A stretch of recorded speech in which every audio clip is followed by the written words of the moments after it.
A selfie show. Have you ever heard a selfie? When you take a photograph of yourself, it's a selfie. The students from Mindy's Photo Club have searched for information about selfies for 1 month. Here are some of their presentations about selfies. Mindy.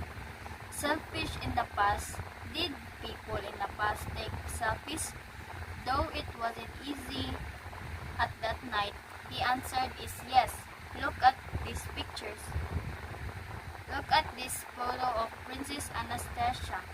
She used a mirror to take a picture of herself. She looks nervous. Can you guess why? Well, I think it was first selfie and it was probably the world's first teenager selfie ever. You know. Fun places for selfies.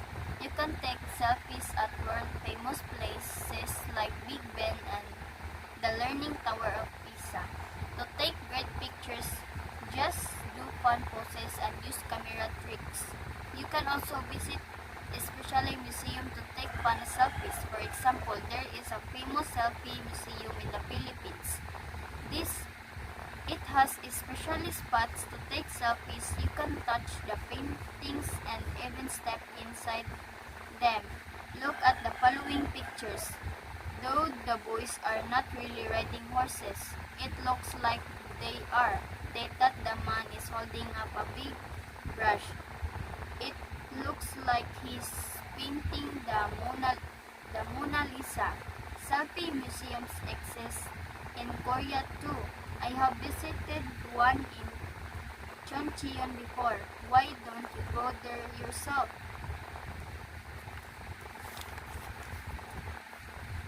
Jihon, selfie safety. These selfies look great, but were they a good idea? I don't think so. They don't look safe. You should take special care when you take selfies in the wild or at high places like this. A monkey could bite you at any time or you could fall.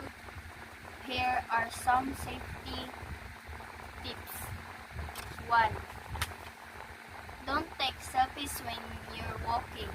2. Do not pose with or near wild animals. 3. Never take selfies in dangerous places. A selfie show. Have you ever heard a selfie? When you take a photograph of yourself, it's a selfie. The students from Mindy's Photo Club have searched for information about selfies for 1 month. Here are some of their presentations about selfies. Mindy. Selfish in the past. Did people in the past take selfies? Though it wasn't easy at that night, he answered is yes. Look at these pictures. Look at this photo of Princess Anastasia. She used a mirror to take a picture of herself. She looks nervous. Can you guess why?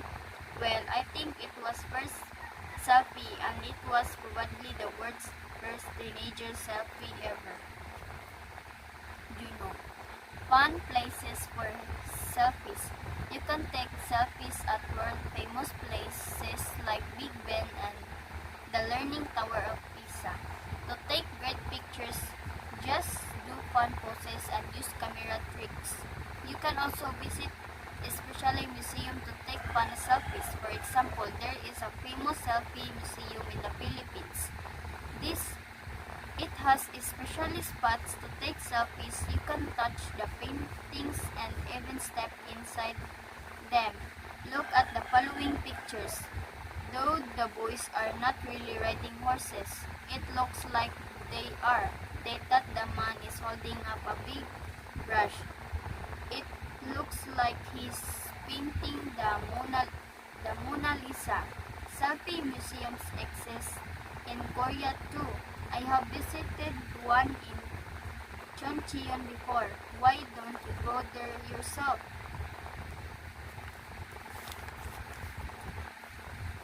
Jihon, selfie safety. These selfies look great, but were they a good idea? I don't think so. they don't look safe. You should take special care when you take selfies in the wild or at high places like this. A monkey could bite you at any time or you could fall. Here are some safety tips. 1. Don't take selfies when you're walking. 2. Do not pose with or near wild animals. 3. Never take selfies in dangerous places.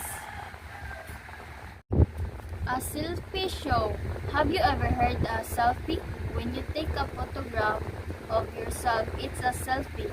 The students from Mindy's Photo Club have searched for information about selfies for 1 month. Here are some of their presentations about selfies. Mindy. Selfish in the past. Did people in the past take selfies? Though it wasn't easy at that night, the answer is yes. Look at these pictures. Look at this photo of Princess Anastasia. She used a mirror to take a picture of herself. She looks nervous. Can you guess why? Well, I think it was first selfie and it was probably the world's first teenager selfie ever. Juno. Fun places for selfies. You can take selfies at world famous places like Big Ben and the Leaning Tower of Pisa. To take great pictures, just do fun poses and use camera tricks. You can also visit especially museum to take fun selfies. For example, there is a famous selfie museum in the Philippines.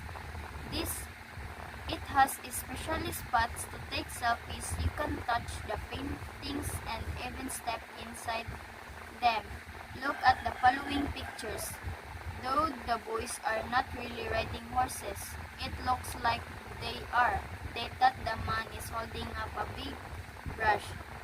It looks like he's painting the Mona Lisa. Selfie museums exist in Korea too. I have visited one in Choncheon before. Why don't you go there yourself?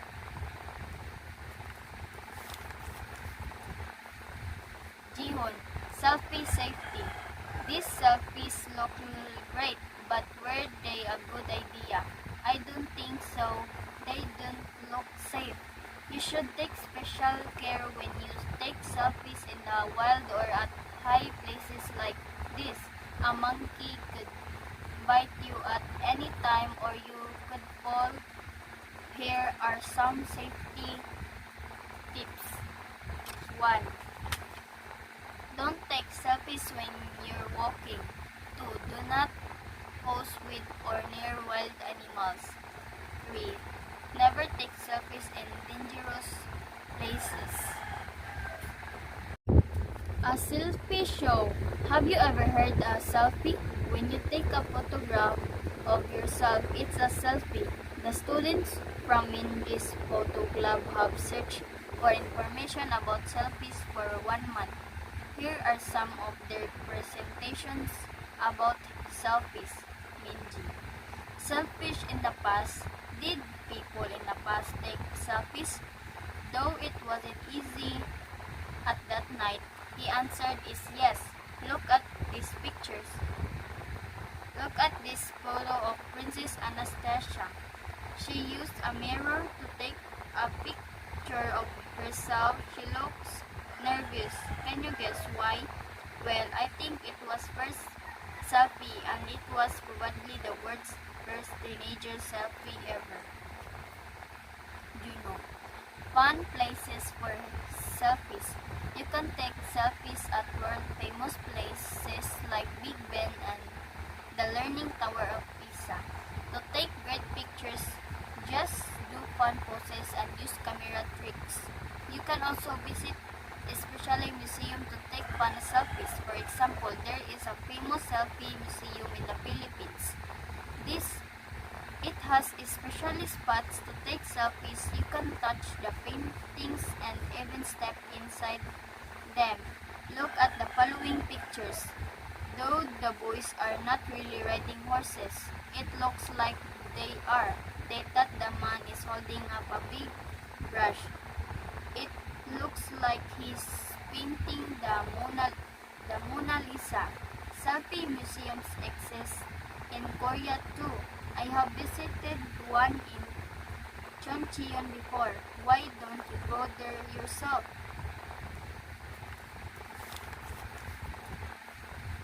Jihon, selfie safety. These selfies look great, but were they a good idea? I don't think so. They don't look safe. You should take special care when you take selfies in the wild or at high places like this. A monkey could bite you at any time or you could fall. Here are some safety tips. 1. Don't take selfies when you're walking. 2. Do not pose with or near wild animals. 3. Never take selfies in dangerous places.